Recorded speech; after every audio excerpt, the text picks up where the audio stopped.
Joined now by ESPN college basketball analyst Len Elmore. Now, Len, the Golden Eagles were 5 of 19 tonight from three-point land. They lived by the three and they died by three. Didn't they die by it tonight?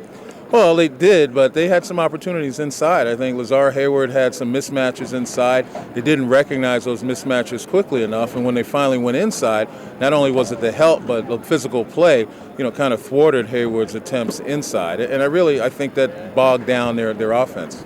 Lazar is undersized against every opponent he faces, and Pitt has some muscle down low that Lazar was not able to use his mobility against as he went 4 of 17 from the floor. But Len Elmore thought it was more of a mental game. He wasn't necessarily forcing it, but he wasn't getting the shots that he wanted. Pittsburgh played him very physically, and I think that got into his head, and he missed some shots he would normally make. But overall, Pittsburgh did a nice job extending the defense, challenging the shots. You could see towards the end the smaller Marquette players having to shoot over the bigger Pittsburgh players. Guys were kind of fading away. They had more success putting it on the floor, going to the basket, but unfortunately they didn't have enough of those. Pittsburgh had 4 players in double figures as they took control of the paint with the lack of an inside presence by the Golden Eagles and ultimately played their style of ball. Pittsburgh established that balance. Gary McGee particularly and freshman Dante Taylor, they were perfect from the field, combined 8 of 8 inside, and that's what Pittsburgh played to their advantage, getting it inside. And when McGee didn't have a shot, he did a nice job of getting the ball back outside. Good ball movement by Pittsburgh, got them some open shots. It's safe to say that Marquette sits on the bubble for the NCAA tournament.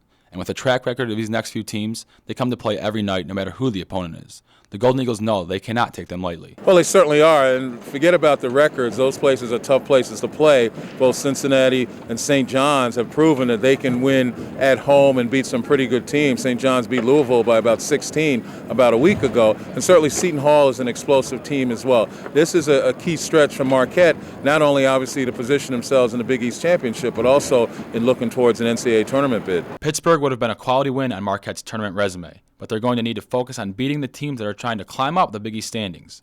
No game in the Big East is easy on the road. The Golden Eagles know that from earlier in the season. Reporting from the Bradley Center, Todd Warner, MUTV Sports.